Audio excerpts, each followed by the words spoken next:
La description de la colonne de la Grande Armée, après son inauguration en 1841. Placée près de la route de Calais, sur la commune de Vimille, la colonne de la Grande Armée a été construite tout en marbre du Boulonnais. Elle s'élève à 53,60 m au-dessus du sol, en face de l'Angleterre. Elle est aperçue de divers points de la côte de Douvres, car située à plus de 143 mètres au-dessus du niveau de la mer, son pied étant à 90 mètres au-dessus du niveau de la mer. Elle domine le vallon de Terlinctin, situé au nord de Boulogne. Elle s'élève du milieu d'une enceinte en marbre dans laquelle on pénètre, par une grille ornée de chaque côté d'un lion en bronze couché sur un piédestal. Elle est située au centre d'un vaste jardin au dessin géométrique, que ferme une enceinte en pierre interrompue par la grille d'entrée.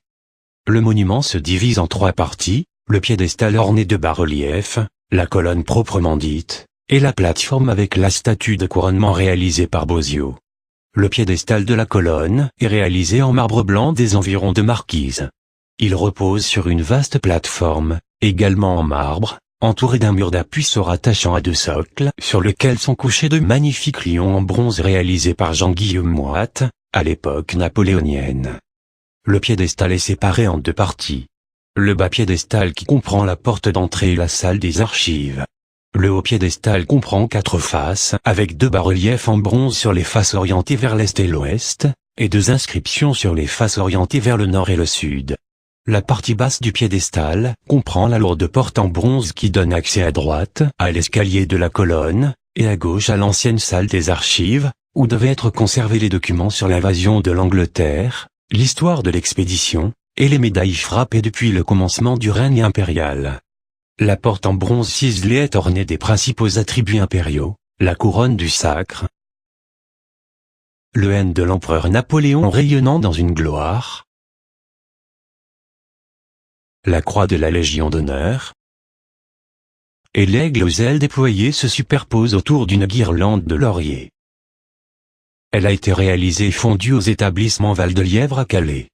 En 1843, la salle des archives a reçu les bustes de Napoléon, du maréchal Soult, et du vice-amiral Bruix, les 3 historiques souvenirs du camp de Boulogne. Les bustes sont en marbre de Carrare. Celui de Napoléon a été réalisé par Auguste Autin, élève de David d'Angers. Le buste de l'amiral Bruix n'est ni signé, ni daté. Le buste original de Soult a disparu à une époque indéterminée. Celui qui existe actuellement est signé de Louis-Adolphe de, et est daté de 1852. Sur les murs de la salle dite des archives, au lieu du contrôle complet du corps expéditionnaire, sont inscrits les noms des 44 généraux et des 6 amiraux de la Grande Armée de Boulogne. Les noms des régiments qui contribuèrent de leurs soldes à l'érection du monument sont gravés sur la muraille circulaire, avec les noms des maréchaux, amiraux et généraux ayant commandé au camp de Boulogne. Le haut piédestal comprend 4 faces, avec 2 bas-reliefs en bronze sur les faces orientées vers l'est et l'ouest, et 2 inscriptions sur les faces orientées vers le nord et le sud. Le piédestal concentre l'essentiel du programme sculpté. Les bas-reliefs sont entourés d'évocations de la campagne d'Égypte de Napoléon Ier. Ce sont les sculpteurs Marbeuf de Paris, et Louis Duhamel de Boulogne, qui gravèrent sur les 4 faces du piédestal toute une remarquable série de trophées d'armes, de sphinx, d'instruments de marine, de silhouettes des différentes sortes des bâtiments de la flottille, destinés à enrichir l'encadrement de marbre des bas-reliefs. Louis Duhamel a exécuté les sculptures de la face d'entrée du côté gauche. Marbeuf se vit confier les 2 autres faces. Le piédestal est entouré de gradins, et élevé sur une plateforme carrée de 33 mètres de côté, circonscrite par un mur d'appui de 1,30 m de hauteur, se raccordant à l'est à 2 socles, qui forment l'entrée de cette enceinte. Les 2 bas-reliefs ont été installés en 1843. Ils sont en bronze et mesurent 4,70 m sur 2,40 m. Sur la façade est, côté terre, la façade principale, au-dessus de la porte d'entrée de la colonne, le bas-relief représente l'hommage rendu à Napoléon par l'armée du camp de Boulogne. Ce bas-relief situé au-dessus de l'entrée de la colonne a été réalisé par Théophile Bras, en 1842. Théophile François Marcel Bras est un sculpteur originaire de Douai, né en 1797 et mort en 1863. Il a participé à la décoration de l'Arc de Triomphe de l'Étoile en réalisant en 1835 2 soldats des bas-reliefs face à l'avenue de Wagram. Il a aussi réalisé en 1845, la statue de la colonne de la déesse sur la grande place de Lille. Le bas-relief de la face est représente la scène qui s'est déroulée en 1804. Le maréchal Soult, commandant en chef du camp de Boulogne, montre à l'empereur Napoléon le projet et le plan du monument de la colonne Napoléon, voté par l'armée. Le plan est tenu à la main par l'aide de camp du maréchal Soult, le colonel Jean-Baptiste Franceschi Delonne, colonel du 4e régiment de hussards. L'empereur Napoléon, assis sur son trône, en tenue de colonel de la garde, est assis sous un pavillon au milieu du camp, et de son bras droit, il montre qu'il accepte l'hommage. Derrière le maréchal Soult, se tient le vice-amiral Étienne Eustache Bruix commandant la flottille du camp de Boulogne. Derrière le vice-amiral Bruix, se tient le général Antoine-François Andréossy, chef d'état-major général du camp de Boulogne. Derrière eux, le lieutenant de vaisseau Claude du camp de Rosamel, aide de camp de Bruix, et futur amiral, serre la main d'un colonel d'infanterie, en signe d'union entre l'armée de terre et de mer, les deux armées ayant participé au financement de la colonne Napoléon. Sur la gauche, figure un cuirassier. L'empereur est entouré du général de brigade Henri Gatien Bertrand, commandant en chef de l'arme du génie, l'un des plus proches aides de camp de Napoléon. Aux côtés de l'empereur, on trouve également le général Jean Rapp, aide de camp de Napoléon. Derrière lui, figure le mamelouk Roustan Raza, soldat d'origine arménienne né en Géorgie, et qui participa à toutes les campagnes de Napoléon Ier. Tous les personnages furent déclarés extrêmement ressemblants. Dans le fond, se profilent les baraques du camp de Boulogne. Au-dessus du bas-relief figure l'aigle impérial aux ailes déployées, qui à l'origine devait être en bronze et non pas sculpté dans le marbre de Boulogne. Le bas-relief ouest fait face au vallon de Terlington.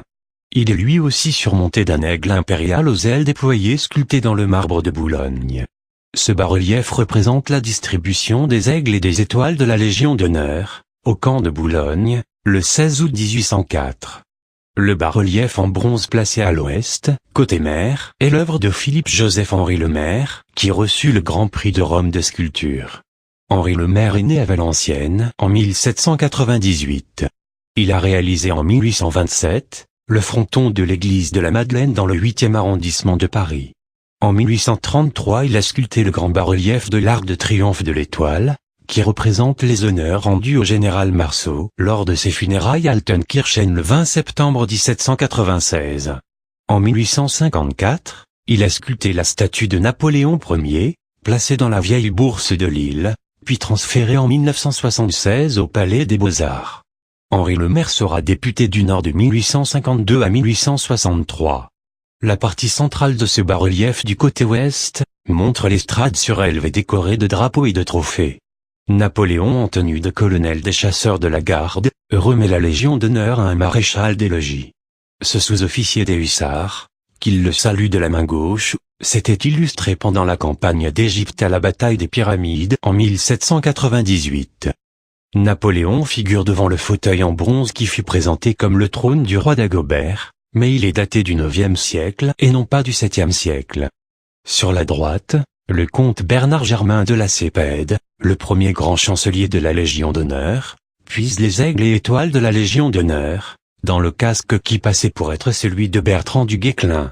À la droite de la Cépède, et au même niveau de l'estrade pour signifier son égale importance, est représenté le maréchal Soult, commandant en chef du camp de Boulogne.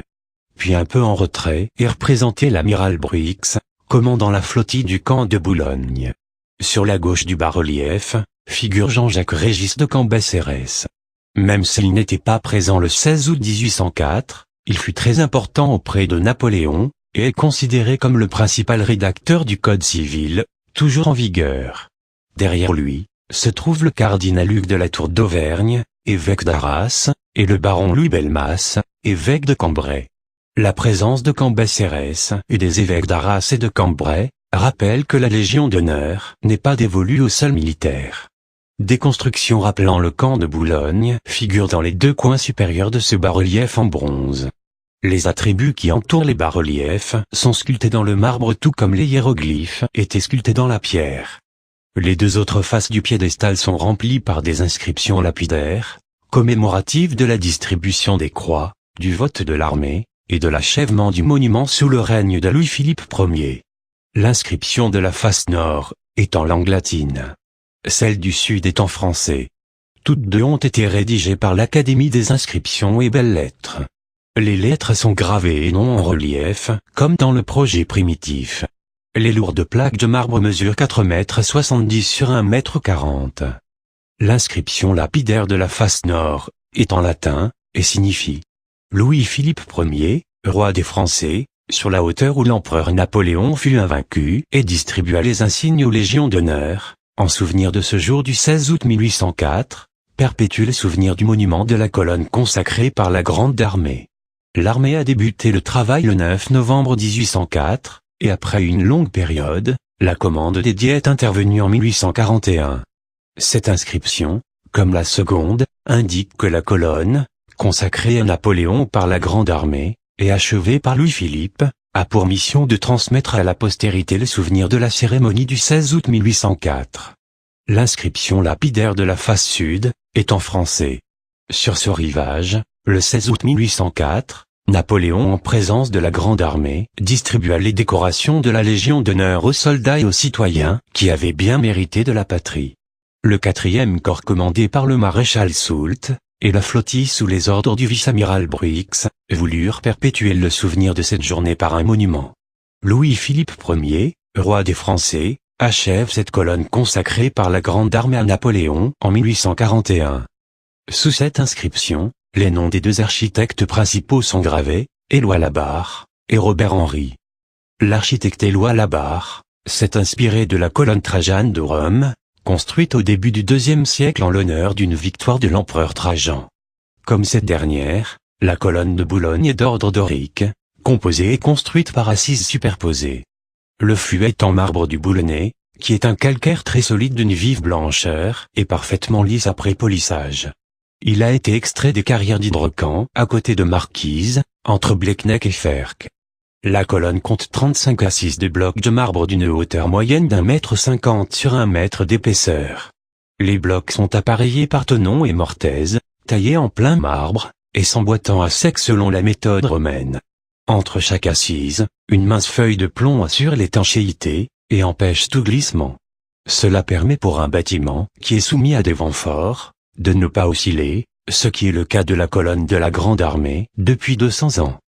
Chaque face est percée de 8 embrasures superposées 2 à 2, à des niveaux différents, et dans l'alignement du milieu de chaque face du piédestal.